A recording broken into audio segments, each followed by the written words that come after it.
हमने जो हमारी आफ्टरनून स्लैश इवनिंग क्लास थी उसमें हमने बेसिकली क्या डिस्कस किया था। We talked about gene expression. हमने बात की थी that gene expression is a regulated process, it is a controlled process. ठीक है। और हमने बात की थी दो तरह की जीन्स के बारे में, structural genes and regulatory genes, जिसमें हमने कहा था कि structural genes are those genes which are coding for proteins which have a functional role in cells. ठीक है। एंड रेगुलेटरी जीन्स बेसिकली हमारे पास वो जीन्स होती हैं जो कि ऐसे प्रोटीन्स को कोड करती हैं which proteins are responsible to control or regulate the expression of other genes। यानी कि रेगुलेटरी जीन्स को हम ये कह सकते हैं कि जो हमारे ट्रांसक्रिप्शन फैक्टर्स होते हैं। ट्रांसक्रिप्शन फैक्टर्स क्या होते हैं? ट्रांसक्रिप्शन फैक्टर्स और proteins which bind to DNA and control the expression of other genes। So transcription factors are an example of regulatory proteins। So transcription factors slash regulatory proteins are coded by the regulatory genes। अच्छा, and then we talked about lac operon. Lac operon का पूरा mechanism हमने discuss किया था कि अगर lactose present होगी तभी जो लैक ओपेरॉन की जीन्स हैं वो अपने आप को एक्सप्रेस करेंगी। लैक्जी लैक वाई जीन्स जो कि कोड कर रही होते हैं बीटा गैलेक्टोसाइडेज और लैक्टोज परमीज एंजाइम्स के लिए। सिर्फ इन the presence of lactose would they be expressed. और उस चीज को क्या चीज रिस्पॉन्सिबल होती है उसको कंट्रोल करने के लिए? एक, अच्छा इसका मैंने पूरा नाम बताना रह गया था। वैसे है तो ये रिप्रेसर प्रोटीन, लेकिन sometimes it is also referred to in your text books और in your exams as the lac repressor protein. Lac repressor protein क्यों? क्योंकि ये लैक ओपेरॉन की ट्रांसक्रिप्शन को रिप्रेस किया हुआ होता है in the absence of lactose. तो हमारे पास जो लैक रिप्रेसर प्रोटीन होता है वो बेसिकली एक ऐसा रेगुलेटरी प्रोटीन है जो कि रेगुलेट कर रहा होता है gene expression of your lac operon genes. ठीक है। अच्छा, हमारे पास जो क्या कहते हैं आई जीन होती है ना, आई जीन का जो एक्सप्रेशन है वो एक कंटिन्यूअस एक्सप्रेशन है। यानी कि I gene lac repressor protein continuously बना रही होती है। हमारी बॉडी में कुछ जीन्स, हमारे सेल्स में कुछ जीन्स ऐसी होती हैं जो कि कंटिन्यूअसली क्या कहते हैं एक्सप्रेस कर रही होती हैं अपने आप को। और हमारे पास कुछ जीन्स ऐसी होती हैं जो कि कभी एक्सप्रेस करती हैं कभी एक्सप्रेस नहीं करती। लैक ओपेरॉन एक ऐसी जीन का सेगमेंट है जो कि अंडर सर्टेन सर्कमस्टांसेस एक्सप्रेस करेगा। However, कुछ जीन्स ऐसी होती हैं जो कि हमेशा एक्सप्रेस हो रही होती हैं। They are continuously expressing themselves. They are continuously coding for the proteins that they are responsible to code for. An example of such a gene is an I gene. So I gene की जो हमारे पास expression है ना वो हर वक्त हो रहा होता है सेल में। आई जीन हमेशा अपने आप को एक्सप्रेस करके लैक रिप्रेसर प्रोटीन बना रही होती है। ठीक है। ऐसी जीन्स जो कि अपने आप को क्या कहती हैं कंटिन्यूअसली एक्सप्रेस करने के पोटेंशियल रखती हैं, इनको हम कॉन्स्टिट्यूटिव जीन्स भी बुलाते हैं। Constitutive genes are those genes which are expressed continuously in a cell. ठीक है। उनका जो एक्सप्रेशन है वो कंट्रोल नहीं होता बल्कि वो एक कंटिन्यूअस प्रोसेस होता है, वो हमारे पास क्या कहते हैं होता रहता है। So constitutive genes are always active. ठीक है। They are continuously transcribed and translated because their products are essential for basic cellular functions. So I gene is an example of a constitutive gene. Whereas हमारे पास वो jeans जो हर वक्त active नहीं होती, हर वक्त express नहीं कर रही होती, वो कॉन्स्टिट्यूटिव जीन्स नहीं होती हैं। ये समार। Yes, अगर लैक्टोज प्रेजेंट है तो आइजीन लाइक लैक रिप्रेसर प्रोटीन फिर भी बनाएगा। हमारे पास लैक रिप्रेसर प्रोटीन हर वक्त बन रहा होता है। ठीक है। क्यों हर वक्त बन रहा होता है? Because I gene is a constitutive gene जो कि अपने आप को जो हर वक्त एक्टिव रहती है, हर वक्त एक्सप्रेस हो रही होती है। हमारे पास लैक्टोज जब प्रेजेंट होता है तो वो क्या करता है? लैक्टोज हमारे पास, इसको मैं कॉपी करती हूँ, हमारे पास क्या कहते हैं इन द एब्सेंस ऑफ लैक्टोज हमारा जो ये रिप्रेसर प्रोटीन है ये हमारे ऑपरेटर से चिपका हुआ होता है। ठीक है। और ये बंद किए हुए होता है या रोके हुए होता है लैक ओपेरॉन की एक्सप्रेशन को, लैक ओपेरॉन की ट्रांसक्रिप्शन को। हमारे पास जब लैक्टोज एंटर करता है सेल के अंदर तो होता क्या, नीचे आपको नजर आ रहा है मैंने यहाँ पर लैक्टोज बाइंडिंग साइट बनाई हुई है।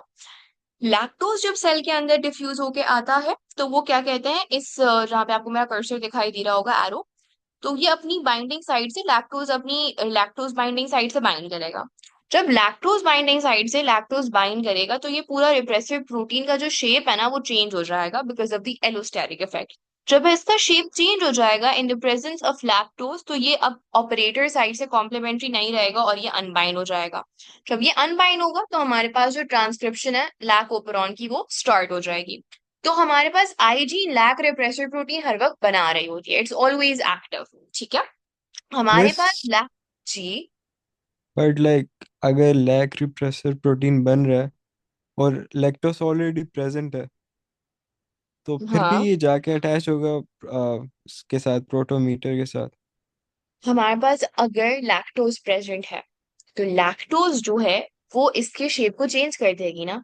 लैक्टोज अगर इसके शेप को चेंज कर देगी तो ये नो लॉन्गर कॉम्प्लीमेंट्री है आपके ऑपरेटर से। लैक्टोज की प्रेजेंस में जो रिप्रेसर प्रोटीन है उसकी जो शेप है वो चेंज हो जाती है, एंड उस शेप चेंज की वजह से हमारा रिप्रेसर प्रोटीन बाइंड नहीं कर सकता ऑपरेटर से। So in the presence of lactose हमारे पास रिप्रेसर प्रोटीन बाइंड ही नहीं कर सकता। चाहे वो लगा हुआ हो ना लगा हुआ हो, हमारे पास रिप्रेसर प्रोटीन जो है वो बाइंड कर ही नहीं सकता if the lactose is associated with the repressor protein. Because अगर लैक्टोज बाइंड हुई भी है हमारे रिप्रेसर प्रोटीन के साथ, तो रिप्रेसर प्रोटीन की shape is not complementary to the operator, तो वो ऑपरेटर से लग ही नहीं सकती। ठीक है, क्लियर हो गया हमारा? ओके। अच्छा। मिस, जी। ये कॉन्स्टिट्यूटिव जीन आप दोबारा समझा सकती हैं? Okay.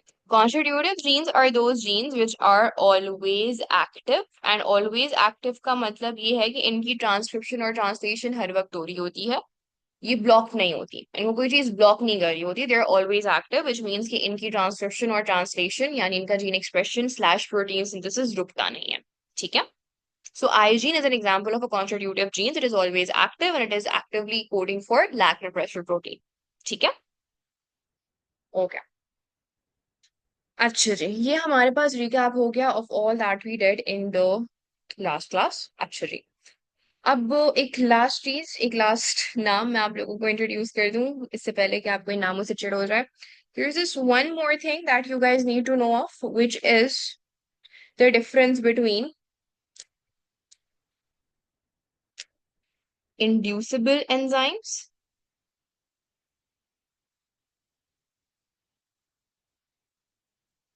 And repressible enzymes। हमारे सिलेबस में जो हम एग्जाम्पल देख रहे हैं, अभी जो हमने लैकोपेरॉन की एग्जाम्पल देखी,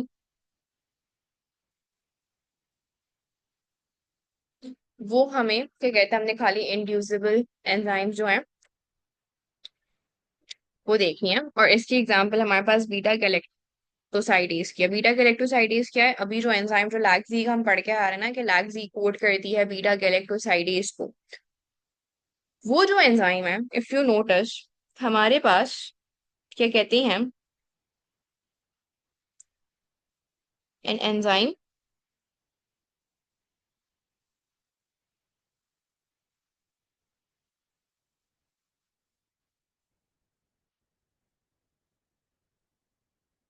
the production of which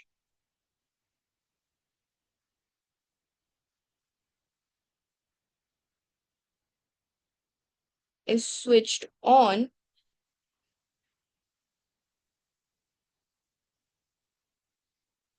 in the presence of its inducer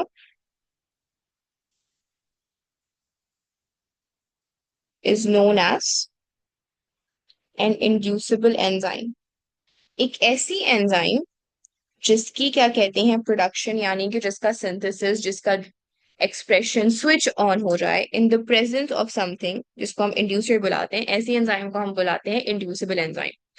हमने जो पूरा लैकोपेरॉन का केस पढ़ा है और बीटा गैलेक्टोसाइडेज पढ़ी है, can you guys tell me what is the inducer in this case? कौन सी चीज ट्रिगर कर रही है या स्विच ऑन कर रही है transcription of the lacZ gene which is responsible to produce the beta galactosidase?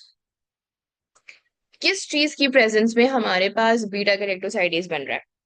Lactose की प्रेजेंस में। So in the example of beta galactosidase हमारा इंड्यूसर क्या है? लैक्टोज। लैक्टोज आया तो लैक्टोज ने क्या किया? लैक्टोज ने स्विच ऑन करवा दी एक पर्टिकुलर एंजाइम की सिंथेसिस। तो हमारे सिलेबस में we are only concerned with inducible enzyme, हमने खाली इंड्यूसिबल एंजाइम पढ़ी है, बट रिप्रेसिबल एंजाइम की डेफिनेशन आपको पता होनी चाहिए, इसकी एग्जांपल नहीं पता होनी चाहिए। इंड्यूसिबल एंजाइम के एग्जांपल हम पढ़ चुके हैं आज, बीटा गैलेक्टोसाइडेज। इंड्यूसिबल एंजाइम्स क्या होती हैं? वो एंजाइम्स जिनकी प्रोडक्शन का स्विच ऑन हो जाए इन the presence of its inducer. Case in point, lactose over here. Repressible enzymes हमारे पास वो एंजाइम्स होती हैं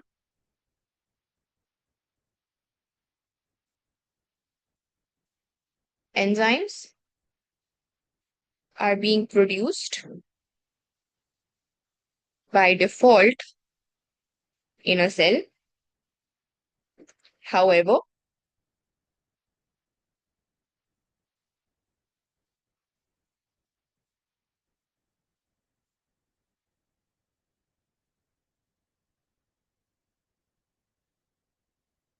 in the presence of a repressor, their production is stopped. Enzymes normally बन रही हैं, normally by default they are being synthesised. हमारे पास enzyme है जो कि by default naturally normally cell में बन रही है, वो एक्सप्रेस हो ही रही है। नॉर्मल क्या है? नॉर्मल है उस एंजाइम का एक्सप्रेस होना इन अ सेल। हाउएवर, अगर कोई रिप्रेसर आ जाए, कोई ऐसी चीज सेल के अंदर आ जाए, कोई ऐसा स्टिमुलस सेल के अंदर आ जाए जो उस एंजाइम की प्रोडक्शन को, उस एंजाइम के सिंथेसिस को रोक दे, उस चीज को हम बुलाते हैं repressor. So an enzyme which is normally naturally being produced by default in a cell, उसके एक्सप्रेशन को अगर कोई चीज बाहर से आकर रोक दे, कोई रिप्रेसर रोक दे और उसकी प्रोडक्शन स्टॉप हो जाए, सो इन दैट केस हम उस एंजाइम को रिप्रेसिबल एंजाइम बुलाते हैं। Is this clear? Yes, so beta glycosidase दोनों का एग्जांपल हो सकते हैं ना? हम्म ये क्वेश्चन अक्सर स्टूडेंट्स रेज करते हैं कि रिप्रेसिबल एंजाइम तो हुई बीटा गैलेक्टोसाइडेज, बिकॉज हमारे पास जो रिप्रेसिव प्रोटीन है वो स्टॉप कर रहा है ना production of beta galactosidase. But जो हमारा केम्ब्रिज महान सिलेबस है वो कहता है कि नहीं जी, beta galactosidase is an example of inducible enzyme. So we would stick to what the syllabus is saying. Although ये आर्ग्यूमेंट बिल्कुल सही है कि हम बीटा गैलेक्टोसाइडेज को इंड्यूसिबल एंजाइम भी कंसिडर कर सकते हैं और रिप्रेसिबल एंजाइम भी कंसिडर कर सकते हैं। हाउएवर, जो केम्ब्रिज का सिलेबस है वो क्लियरली एग्जाम्पल जो देता है ना इंड्यूसिबल एंजाइम की, वो बीटा गैलेक्टोसाइडेज की देता है। रिप्रेसिबल एंजाइम में वो बीटा ग्लाइकोसाइडेज को मेंशन नहीं करता। So for the sake of it, हमें पता क्या होनी चाहिए? इंड्यूसिबल एंजाइम और रिप्रेसिबल एंजाइम की डेफिनेशन पता होनी चाहिए। जो डेफिनेशन मैंने लिखी है ना, this definition is what you need to know. ठीक है? एग्जाम्पल अगर वो पूछ लें तो इंड्यूसिबल एंजाइम की एग्जाम्पल आप क्या दोगे? बीटा गैलेक्टोसाइडेज दोगे। ठीक है? However, your argument is absolutely correct और ये आर्ग्यूमेंट बहुत वैलिड है, justified भी है, but we're just sticking to what the syllabus has told us. ठीक है मार? So if you write down this in paper, CAI won't give marks. You know, CAI can be sometimes be very unpredictable. It can be very unpredictable with their mark scheme sometimes. So you never know. उनका mood हुआ तो वो repressible enzyme भी consider कर देंगे beta galactosidase के लिए। So they are very moody, mood swings बहुत होते हैं उनकी एमएस के कभी कभार। ओके, ना what we have to do in today's class, and I would try कि हम लोग जल्दी कर लें, 2:30 से पहले वाइंड अप हो जाए हमारी class, and I'm sorry for keeping you guys up late. अच्छा जी, हमारे पास अभी हमने क्या देखा था? तो पूरा लैक ऑपरॉन हमने पढ़ा है, वो हमने पढ़ा था as a part of an example of gene control in prokaryotes. ठीक है, हमने प्रोकैरियोट्स के रिस्पेक्ट से वो पढ़ा था। अच्छा जी, अब हम देखते हैं यूकेरियोट्स। यूकेरियोट्स क्या होते हैं? हमारे पास प्लांट्स, एनिमल्स, प्रोटोक्टस, फंगाई, ये सब हमारे पास यूकेरियोट्स की एग्जाम्पल होता है। However, in our syllabus हम सारे एक यूकेरियोट यानी कि प्लांट्स के रिस्पेक्ट से जीन कंट्रोल पढ़ रहे होते हैं हमारे सिलेबस में, and it is interrelated to a concept that we studied in control and coordination. अच्छा जी, कंट्रोल एंड कोऑर्डिनेशन में हमने जिब्रेलिन्स पढ़े थे, याद है जिब्रेलिन्स वाली कहानी सबको? ना, पहले हम उस कहानी को रिवाइज करेंगे ताकि हमारा कंट्रोल एंड कोऑर्डिनेशन का रिवीजन हो जाए, और उसको हम कनेक्ट करेंगे हमारे इस वाले चैप्टर से, इनहेरिटेंस के जीन कंट्रोल के चैप्टर से। मैं आपके सामने बना रही हूं एक सीड का स्ट्रक्चर। ये क्या कहते हैं, हमारा सीड कोट है, इसको मैं डबल लेयर कर देती हूँ, थिक कर देती हूँ। ठीक है, ये हमारा सीड कोट आ गया।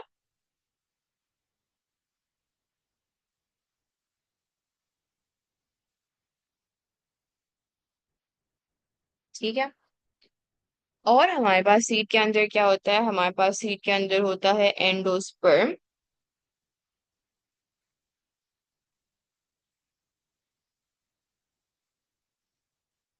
और एंडोस्पर्म, कुछ प्लांट्स में आपको जो एलिरॉन लेयर है वो कंटिन्यूअस नजर आएगी विद द टेस्टा। कुछ प्लांट्स में आपको वो एलिरॉन लेयर कंटिन्यूअस नजर आएगी विद द एंडोस्पर्म। वो सीड टू सीड डिपेंड करता है कि उसकी एलिरॉन लेयर किस तरह से ऑर्गेनाइज्ड है। For the ease of my drawing मैं एलिरॉन लेयर को एंडोस्पर्म के साथ ही ड्रॉ कर रही हूँ। सो ये क्या है, ये हमारे पास ब्लू में लेट से एल्यूरॉन लेयर है, ये एल्यूरॉन लेयर के सेल्स मैंने ड्रॉ किए हैं ब्लू से। ये हमारे पास क्या है, ये हमारा है जी एंडोस्पर्म।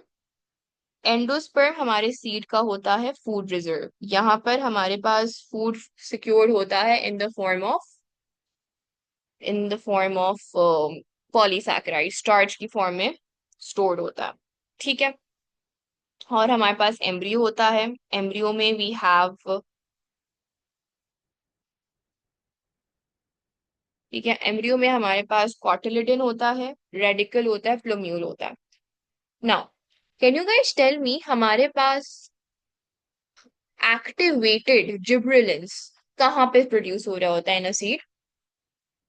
वेरी गुड, हमारे पास एम्ब्रियो जो है वो क्या करता है, वो प्रोड्यूस, वहां पे हमारे पास एक्टिवेटेड जिब्रेलिन्स होते हैं। और जिब्रेलिन्स कैसे एक्टिवेट होते थे, कब एक्टिवेट होते थे? जब हमारे पास वाटर आता था। सो एनवायरमेंट से वाटर आया, water enters, and the entering of water basically activates the gibberellins. Water enter हुआ, जिब्रेलिन, मैं जिब्रेलिन को जीए की फॉर्म में एक्सप्रेस कर रही हूँ, जिब्रेलिन इज एक्टिवेटेड। जिब्रेलिन जब एक्टिवेट हुआ तो वो डिफ्यूज करेगा एल्यूरॉन लेयर में। So gibberellin diffuses to aleurone layer.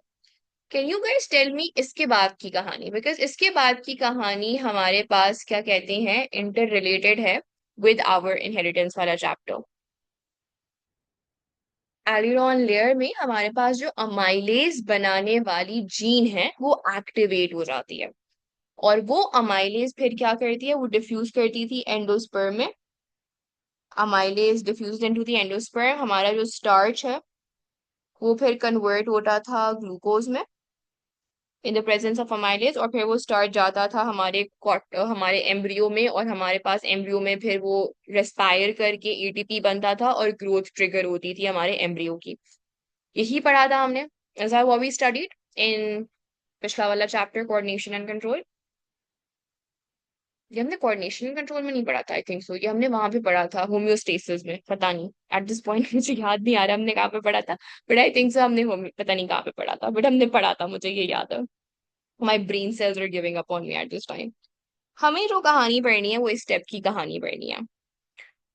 इस स्टेप की कहानी क्या है? इस स्टेप की कहानी ये है कि हम यहाँ पर पिछले चैप्टर में हमने बस ये बोला था कि जब जिब्रेलिन डिफ्यूज करता है ना एलिरॉन लेयर में, so the gibberellin triggers the synthesis of amylase by activating the amylase gene। हम बस ये जुमला पढ़ के आगे बढ़ गए थे हम इन आवर प्रीवियस चैप्टर। हमने क्या कहा था, that gibberellin enters the alluron layer and activates the amylase gene, which then synthesizes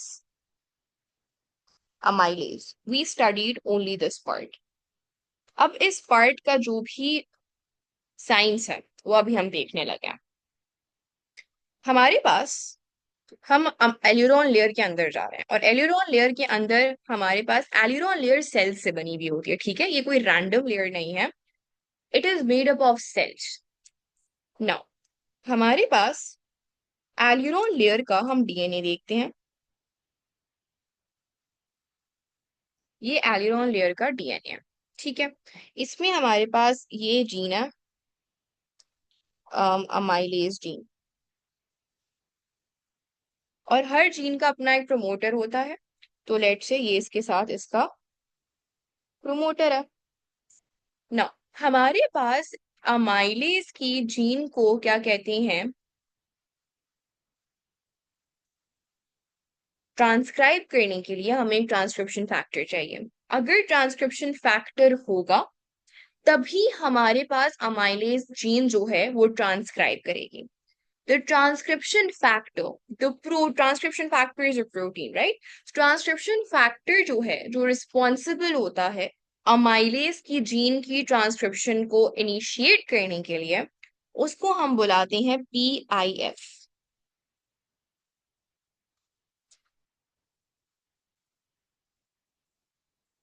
ये हमारे पास PIF होता है, and this PIF is basically responsible to bind with the promoter. अगर ये PIF प्रोमोटर के साथ लगा हुआ होगा तभी RNA पॉलीमरेज प्रोमोटर साइट के साथ बाइंड कर सकती है, और तभी अमाइलेज जीन हमारी ट्रांसक्राइब हो सकती है।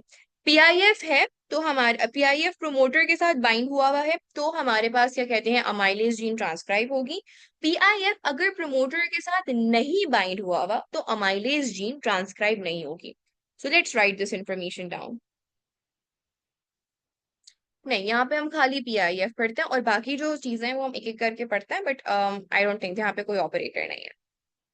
यहाँ पे खाली प्रमोटर है और अमाइलेज जीन है ना। इफ PIF इज अटैच्ड, अभी आ रहे हैं हम डेला प्रोटीन्स पे आ रहे हैं, एक मिनट एक एक करके इंफॉर्मेशन को हम एब्जॉर्ब करते हैं। If PIF is attached with the promoter of the amylase gene, transcription would take place. And if PIF is not attached with the promoter end,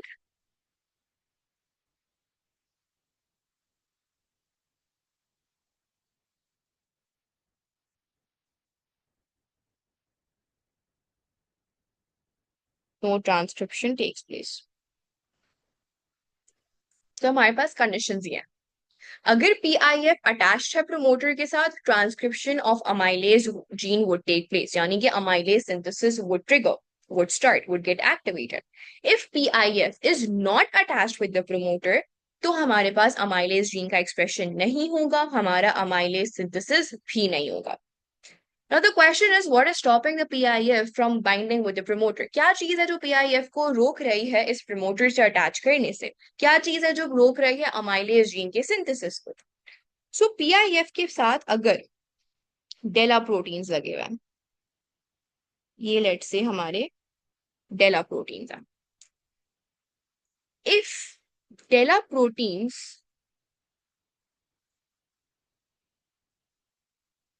are attached with the PIF would not be able to associate or bind with the promoter. So, हम एक और condition add कर देते हैं। अभी हमने क्या condition पढ़ी थी कि अगर PIF अटैच्ड होगा प्रोमोटर से, अमाइलेज जीन एक्टिव होगी और उसकी ट्रांसक्रिप्शन हो रही होगी, अमाइलेज सिंथेसिस हो रहा होगा। और अगर PIF प्रोमोटर से अटैच्ड नहीं है तो अमाइलेज जीन की ट्रांसक्रिप्शन रुक जाएगी, अमाइलेज सिंथेसाइज नहीं हो रहा होगा। नाउ अब हमने क्या कंडीशन पढ़ी, कब PIF बाइंड कर सकता है और कब PIF बाइंड नहीं कर सकता। If DELLA proteins are attached with PIF, the PIF cannot attach to the promoter, which means no transcription or gene expression is happening in this case. Now, if we want the transcription of this amylase gene to get started, if we want the amylase synthesis to get activated, to get triggered, we need to get rid of the delaproteins on the PIF. Now, how would that happen? How would we get rid of the delaproteins on the PIF? This is where your hero, the gibberellin, comes in. So ये हमारे पास ये जो पूरी कहानी हम पढ़ रहे हैं, ये हम पढ़ रहे हैं एलियरॉन लेयर में. सो ये मैं एलियरॉन लेयर की बाउंड्री बना देती हूँ. Let's say this is the boundary of your aleurone layer. यहाँ पे लिख भी देती हूँ, एलियरॉन लेयर है यार. एल्यूरॉन लेयर में हमने अभी ऊपर पढ़ा था कि हमारे पास द जिब्रेलिक एसिड और the activated gibberellin it would diffuse inside the aleurone layer. So exactly मैं वही स्टेप लिखती हूँ. एक्टिवेटेड जिब्रेलिन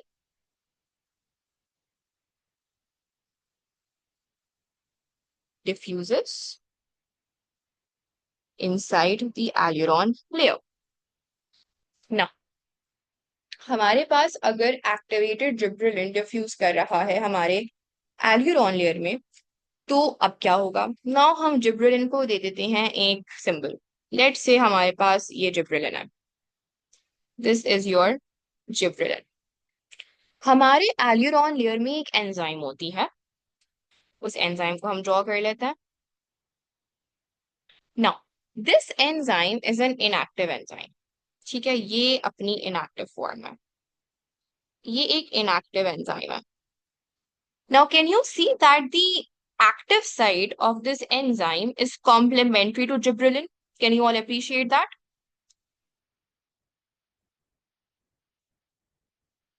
So gibberellin आया एल्यूरॉन लेयर के अंदर. Gibberellin की जो shape है, that is complementary to an enzyme, and that enzyme is currently inactive. Now the gibberellin attaches itself with the enzyme. Once the gibberellin and this enzyme are attached, मैं यहाँ पे एक equation लिख देती हूँ. तो हमारे पास जो ये इनएक्टिव एंजाइम थी, जैसे ही उसके साथ जिब्रेलिन एसोसिएट हुआ, ये एक्टिव हो गई. So this was inactive, this is the active enzyme. Now as Amar just asked us what in the world of what is this enzyme, तो हमारे पास जो ये एंजाइम है, this enzyme is responsible for destroying the DELLA proteins. तो हमारे पास अब क्योंकि ये एंजाइम एक्टिव हो गई है, ये कहाँ जाएगी? ये जाएगी हमारे पास इधर. और जब ये इधर जाएगी, इसका क्या काम है, इसका क्या रोल है? Destruction of DELLA proteins. So this activated enzyme would go to your PIF which has the DELA proteins at the moment, and this enzyme would basically destroy the DELA proteins. तो DELA proteins का जो सफर है वो खत्म हो गया. अब DELA proteins चले गए. PIF को कौन सी चीज रोक रही थी प्रोमोटर से बाइंड करने से? डेला प्रोटीन्स रोक रहे थे. डेला प्रोटीन्स को इस एक्टिव एंजाइम ने खत्म कर दिया. अब हमारा जो PIF है वो आजाद हो गया है और वो जा सकता है प्रोमोटर से बाइंड कर सकता है. जैसे ही वो प्रोमोटर से बाइंड करेगा, हमारी जो अल्फा अमाइलेज जीन है वो एक्टिवेट हो जाएगी, उसकी transcription, and amylase synthesis would start. ये कहानी समझ आ गई? कहानी का कोई ट्विस्ट जो समझ नहीं आया? Yes Mutahar? Okay, we can, okay करते हैं रिकैप. हमारे पास जो एल्यूरॉन लेयर है, दैट एंजाइम का जो नाम है, that is not something we need to know for our syllabus. हमें बस ये पता होना चाहिए that there is an enzyme responsible for destroying DELLA proteins. This enzyme is in this enzyme is in its inactive form. ठीक है, उस enzyme को एक्टिवेट क्या चीज करती है? आपका जिब्रेलिन एक्टिवेट करता है. जब तक जिब्रेलिन एल्यूरॉन लेयर में नहीं आता ना, ये एंजाइम इनएक्टिव है. क्या चीज इसको एक्टिवेट कर रही है? जिब्रेलिन एक्टिवेट कर रहा है. जैसे ही जिब्रेलिन आया और इसने एक्टिवेट किया इस एंजाइम को, ये एंजाइम्स कहां पर गई? ये एंजाइम्स गई PIF पर. PIF पे जब तक डेला प्रोटीन्स लगे हुए ना, जो मैंने ये ग्रीन से बनाए हुए, जब तक डेला प्रोटीन्स PIF के साथ लगे हुए हैं, PIF can unfortunately not associate itself with the promoter. And if the PIF cannot associate itself with the promoter, the amylase gene cannot be transcribed. तो जरूरी क्या है? जरूरी है कि PIF से हम डेला प्रोटीन्स को हटा दें, डेला प्रोटीन्स को खत्म करते हैं। डेला प्रोटीन्स को खत्म करने के लिए हमें एक्टिवेटेड एंजाइम चाहिए which is responsible to finish off और to destroy these DELLA proteins. वो एक्टिवेटेड एंजाइम कैसे बनती है? उसका इनएक्टिव फॉर्म एग्जिस्ट कर रहा होता है एल्यूरोन लेयर में। उस इनएक्टिव एंजाइम को एक्टिवेट करने के लिए हमें जिब्रेलिन चाहिए होता है। वो जिब्रेलिन कहाँ से आ रहा है? वो जिब्रेलिन आ रहा है कॉटिलिडन से। कॉटिलिडन से जिब्रेलिन डिफ्यूज हुआ इनसाइड द एल्यूरोन लेयर, ये जाकर लगा हमारी इनएक्टिव एंजाइम के साथ, जिसकी वजह से वो एंजाइम हो गई activate. Activated enzyme would go to this PIF and DELLA protein वाला कॉम्प्लेक्स। हमारे पास जैसे ही एक्टिवेटेड एंजाइम पीआईएफ के डेला प्रोटीन से एसोसिएट करेगी, it would destroy these DELLA proteins. ठीक है, डेला प्रोटीन्स खत्म हो गए। डेला प्रोटीन्स खत्म हो गए, पीआईएफ आजाद हो गया। आजाद पीआईएफ ने कहा मुझे अमाइलेज जीन के प्रमोटर पे जाना है।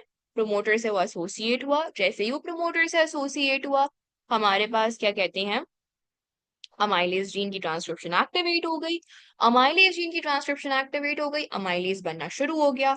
अमाइलेज बन गया, it would diffuse into the endosperm and starch would be hydrolysed to glucose. Recap में कोई issue? Anything that you guys want me to repeat? Miss just the part के जो डेला प्रोटीन्स को लाइक रिमूव करने वाला part. Emma can you be a little louder? मुझे आपकी आवाज नहीं आ रही, एक्चुअली मेरे हेडफोन्स अभी कनेक्टेड नहीं है।